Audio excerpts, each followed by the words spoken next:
Learners, welcome to ज्ञान lit education. आज हम साइंस के एक बहुत ही इंटरेस्टिंग टॉपिक पर बात करने वाले हैं, डिस्टेंस और डिस्प्लेसमेंट। अक्सर स्टूडेंट्स को इसमें कंफ्यूजन होती है, लेकिन आज हम इसे इतना क्लियर कर देंगे कि आप कभी भूलेंगे नहीं। तो चलो बिना टाइम वेस्ट किए स्टार्ट करते हैं। सबसे पहले बात करते हैं डिस्टेंस की। डिस्टेंस का सिंपल मतलब होता है टोटल पाथ कवर्ड, मतलब आपने कितनी लंबी राह तय की। फॉर एग्जाम्पल, अगर आप अपने घर से मार्केट जाते हो, रास्ते में थोड़ा लेफ्ट थोड़ा राइट फिर घूम के मार्केट पहुंचते हो, तो जितनी पूरी राह या फिर पाथ आपने फॉलो की वो होता है डिस्टेंस। अब बात करते हैं डिस्प्लेसमेंट की। डिस्प्लेसमेंट का मतलब होता है the shortest distance between the initial and final point. That means शुरू पॉइंट से एंड पॉइंट तक की सीधी लाइन की दूरी। चाहे आप रास्ते में कितना भी घूम लो, डिस्प्लेसमेंट सिर्फ स्टार्टिंग पॉइंट से फाइनल पॉइंट तक का शॉर्टेस्ट स्ट्रेट डिस्टेंस होता है। चलो अब हम डिस्प्लेसमेंट और डिस्प्लेसमेंट के फीचर समझते हैं। आपने पिछले एग्जाम्पल में देखा था कि घर से मार्केट तक घूम फिर के जाने का जो पूरा रास्ता होता है वो डिस्टेंस है। पहली चीज जो आपको याद रखनी है वो ये कि डिस्टेंस हमेशा पॉजिटिव होता है। जैसे आप इस इमेज में देख सकते हैं, आप चाहे थोड़ा चलें या ज्यादा चलें या कहीं भी चलें, जो टोटल रास्ता आपने कवर किया वो हमेशा एक पॉजिटिव वैल्यू ही होगा। कभी ऐसा नहीं होगा कि आपने चलना शुरू किया और आपकी डिस्टेंस नेगेटिव में चली गई, है ना? तो टोटल पाथ कवर्ड हमेशा पॉजिटिव होता है। दूसरा इंपॉर्टेंट पॉइंट ये है कि डिस्टेंस में पाथ मैटर करता है, मतलब आप किस रास्ते से जा रहे हैं ये इंपॉर्टेंट है, और इसी वजह से इसमें डायरेक्शन का कोई रोल नहीं होता। आप चाहे सीधे जाएं या घूम के, डिस्टेंस तो ऐड होती जाएगी।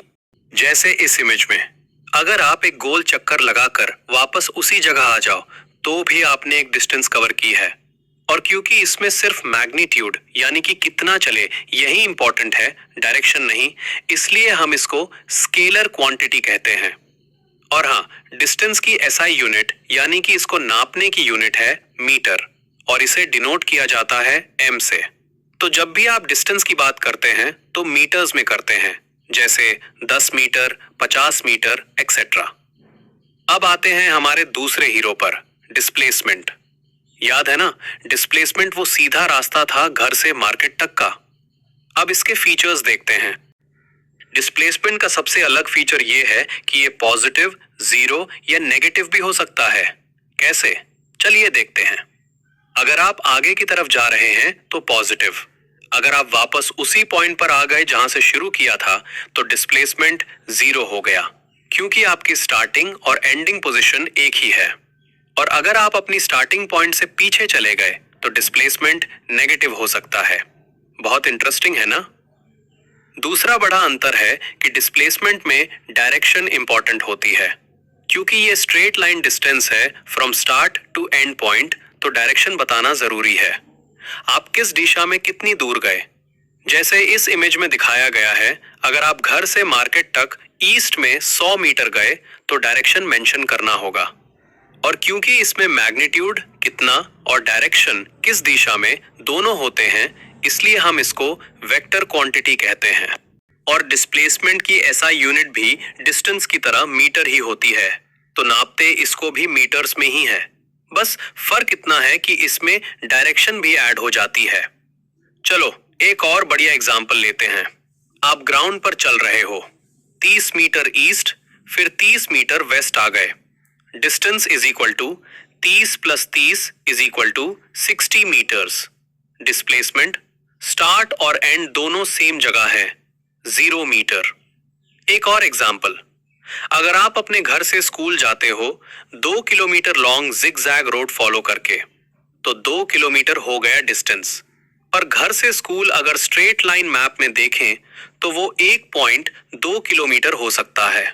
2 किलोमीटर हो गया डिस्टेंस। पर घर से स्कूल अगर स्ट्रेट लाइन मैप में देखें तो वो 1.2 किलोमीटर हो सकता है। वही होता है डिस्प्लेसमेंट। तो दोस्तों, ये थी डिस्टेंस और डिस्प्लेसमेंट के मैं फीचर्स। उम्मीद करता हूं कि अब आपको इन दोनों के बीच का अंतर और उनकी खासियतें अच्छे से समझ आ गई होंगी।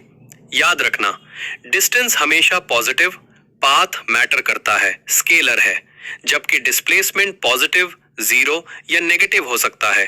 डायरेक्शन मैटर करती है और वेक्टर है। आपको टॉपिक समझ आ गया ना, या फिर कुछ डाउट्स है? कमेंट पे लिख देना। और नेक्स्ट टॉपिक कौन सा चाहिए? मोशन चैप्टर का कोई भी पार्ट मैं इजी लैंग्वेज में समझा दूंगा।